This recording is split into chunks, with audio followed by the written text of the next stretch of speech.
Hey everybody, Ed here with the Digital Digest, and today I wanted to share a quick comparison between the Sony A7 on the left and the Sony RX1 on the right. Now the A7 is part of the Alpha line, whereas the RX1 is the flagship of the Cybershot division. And Sony has restructured or rebranded their digital imaging business to now only be represented by the Alpha and Cybershot. So we're looking at the cream of the crop of Sony DI right now, at least until they update the balance of their full-frame Alpha lineup, their larger-bodied cameras. And really, this is all about portability. You know, the A7 being basically the culmination of what Sony was able to do with the RX1 and putting a full-frame sensor, the same sensor found in the A99 flagship digital SLR that has now just come to the end of its life cycle, into a body that's reminiscent of the NEX lineup of cameras. Some things compromised, no electronic viewfinder built in. That's an optional accessory using the hot shoe at the top. You do have a built-in flash, and unfortunately, or fortunately for some, a fixed 35mm Carl Zeiss piece of glass built right into this camera. On the other hand, with the A7, you have the benefit of using the E-mount, which Sony has been pushing now for many years with the NEX brand, which has been dropped, as I mentioned, in favor of just being under the Alpha umbrella for all of their higher-end cameras, and I understand why they've done that. And the E-mount now accommodates full-frame lenses. So we've got FE lenses like the kit lens you see here, which is a 28 to 70 millimeter f3.5 to 5.6 lens, so really a traditional kit lens. This package will run you $2,000 retail here in the States, whereas the RX1 originally retailed for $27.99. You can now find this for a little bit less, but pricing hasn't become incredibly soft, and for good reason. The RX1 is still one of the most incredible photographic tools ever made, at least depending on who you speak to. So the reason I'm comparing these two is because they do offer very similar performance, and that's because even though the A7 has the capability of obviously swapping out lenses, the lineup is very limited right now. In fact, the 35mm f2 lens you get here with the RX1 is not on the roadmap currently for the A7 or A7R, or I should say the FE lens system for E-mount. The closest thing they've got, at least at launch right now, is a Zeiss 35mm f2.8. So already the RX1 staying relevant in that you're not going to match this lens sensor pairing with the A7. Now, the A7R does have that 36 megapixel sensor with the low pass filter omitted, so clearly a lot more resolution than you're going to find with the RX1, but that's not what today's review is about, because these are alike in that they both have the same, pretty much the same 24 megapixel sensor that was in the A99. Key difference is that the A7 does have a new processing engine, different from what's found in the RX1. Menus also very, very similar. That's a big benefit that the RX1 had. Even though it's a Cybershot camera, it did not have a clunky menu that's found on many other Cybershot cameras. So at the price point, you were getting a tank, and the same can be said now for the A7. So what is this really a true comparison of? Well, clearly if you need interchangeable lenses, the A7 and A7R probably is the perfect camera for you if you're looking for a full-frame mirrorless experience. In other words, full-frame media format capability, quality in a camera that isn't much bigger than an APS-C-sized sensor-based model. And that's what the A7 delivers on. In my tests so far, it's not an incredibly fast camera, but when it comes to image detail and overall quality, you are getting almost professional quality out of a camera that, at least in terms of form factor, doesn't appear to be anywhere in that realm. Very similarly to what we get out of the RX1, which is just an imaging machine. No Wi-Fi or NFC here. This is just a camera, whereas we do have the niceties of more modern things like that built into the A7 and A7R, as well as better ergonomics, no question about it. But most of the dials, you may have noticed, are exactly the same. Mode dial identical. Shutter release actually a little bit higher quality. It's actually metal here on the RX1. Plastic, or at least it seems to be plastic on the A7. Not sure if that's the same on the A7R. Exposure compensation dial on both of them. but you are getting a much more robust grip, and you quite frankly need it on the A7 and A7R because some of these FE lenses, even some of the E-mount lenses like my Power Zoom 18-200, they are just a beast when it comes to attaching it to a small body. These are big lenses. In fact, some users have even had issues where, because the bodies are so lightweight, specifically NEX cameras, since the A7 just arrived, they were running into issues with basically screwing up the mount because of the weight distribution. You know, if you don't support it properly, you could actually damage it. Even though Sony never really, mentioned anything about that, trust me, that was a realistic issue. I mean, physics are relevant here, and weight distribution. But the A7 really is a beautiful piece of equipment, in my opinion. You're looking at something now that gives you the photographic capability that would once require something that would give you back problems, in a package that really is lightweight, trim, and yeah, it's much larger than the RX1 or an NEX 6 or 7, but the photographic quality, at least versus the NEX cameras, really is on an entire different plane. The electronic viewfinder, the same one found in the A99, a fantastic performer. I have to reiterate that the grip and the feel of this camera is just amazing. It's the same way I felt when I first used the NEX 7. It redefined my expectations for mirrorless cameras.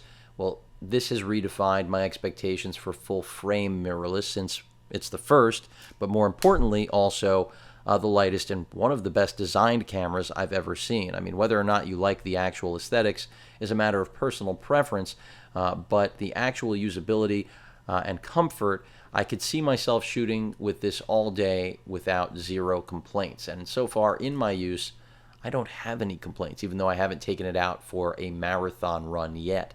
But raw HDMI output for 4K, of course, 1080p video capture here in AVC HD. You've got that in 60p and 24p mode. The highest bit rate, though, is 24. Not sure why we took a step backwards there.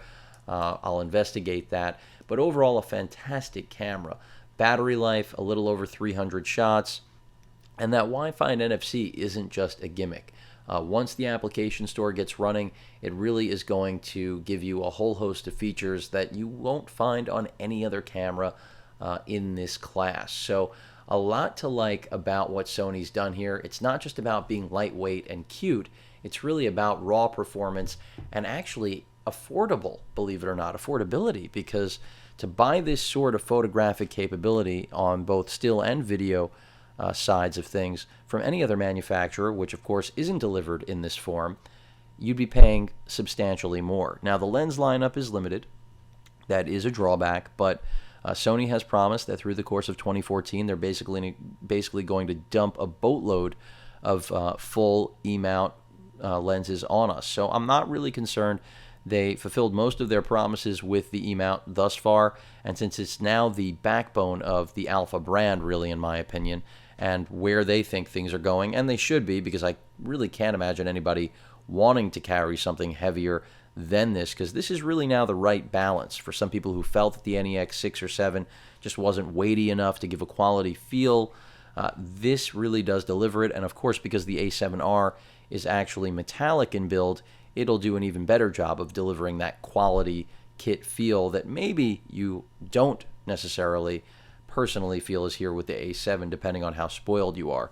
Now, the reason, as I mentioned before, I have it next to the RX1 is because I've already stated the RX1 has the exact same sensor pretty much that you're going to get in the A7, not as the A7R, of course. But when it comes to performance of that pairing of the sensor and lens, Sony worked with Carl Zeiss to actually basically build this camera from the ground up, in a sense. And when it comes to pocketability, this can really get in my pocket. There's no way this camera is making it into my pocket. Even if I stuck the 35mm Zeiss f2.8 lens on here, which is the smallest lens currently available. Yeah, you could go with an E-mount pancake, but to me, putting E-mount glass on here is somewhat of a backwards move. I mean, what are you buying a full-frame camera for if you're just going to start cropping images? You may as well stick with APS-C and not outbuy yourself in terms of bodies, because after all, bodies depreciate more than glass. But that's a tangent going off topic. The point is that with this camera, you're never going to get it into your pocket. It's just a fact. Unless you have ginormous cargo pants, cargo pockets, it's not going to happen. This, on the other hand, really can make it. I know from personal experience, I have been able to fit it in a pocket, and you're still going to get professional quality results from a camera that no one is going to think is pro. Another big advantage this camera has, and I'm not just speaking out of my love for this camera, even though I think it's one of the best cameras ever made. The leaf shutter is completely silent. One of the biggest points of criticism with the new A7 and 7R, the fact that both of them have a pretty noisy shutter. Also want to point out that the actual speed between these two models, they're basically right on par with each other. 5 frames per second, continuous autofocus, that's what you're going to get out of both of them. So neither are speed demons. The A7R isn't either. You do have contrast and phase detection on here on the sensor for quicker autofocus. Here, just contrast like the A7R. So that's a matter, again, of personal preference. Do you really see a tangible difference? I mean, you should. There's clearly a much more hands-on, not to be cute because it's not hands clearly, but a more technical approach and really the professional standard for autofocusing in the industry is found here in the A7. But if you get more keepers out of this camera, I don't think I really need to say more. And the same applies to the A7R, even though it's missing the phase detection of autofocus, just contrast-based like this model. But size definitely in this model's advantage. It does not have an articulating screen, but basically the exact same screen you're getting with the A7 and A7R. But again, that A7 and A7R does have articulating capability. It doesn't flip around, but it will allow you to do a little bit more creative framing. Also, weather sealing here on the left, no weather sealing on the right. And that's one area where I think Sony kind of missed it on this, besides the actual physical ergonomics. I would have loved a real grip on here. Sad that I've got to look at third-party grips.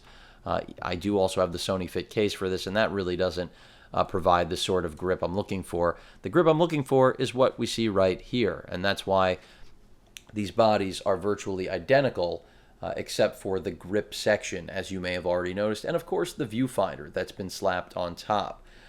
Do I wish that Sony had put a viewfinder on the RX1? Sure, but you can buy the modular one. It is really expensive, but when you think about what you're getting, especially now comparing these two and the A7R, the RX1 starts to look like it is a pretty good value in my opinion, because you are getting that metal build. Yes, you are stuck with this 35mm Zeiss f2.8 glass, but if you could ever be stuck with any glass, this is the one to be stuck with, folks.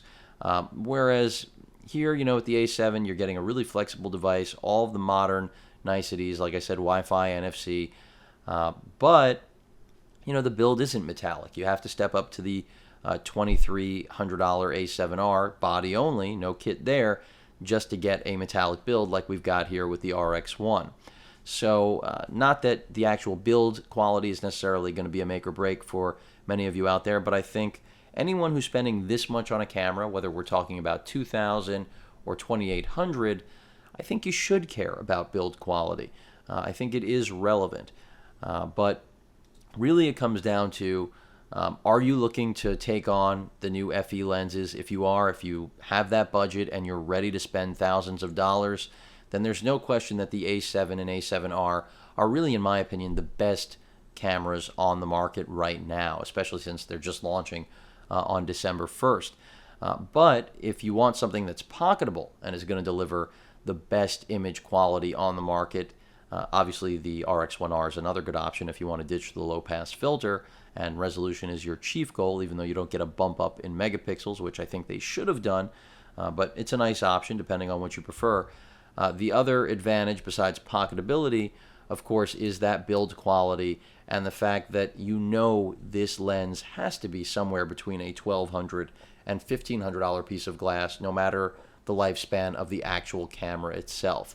So while bodies do, of course, lose their value over time, and you could make the argument, well, here at least I can pair things up and the glass that I invest in will maintain its value, and here it's one whole package, you're right.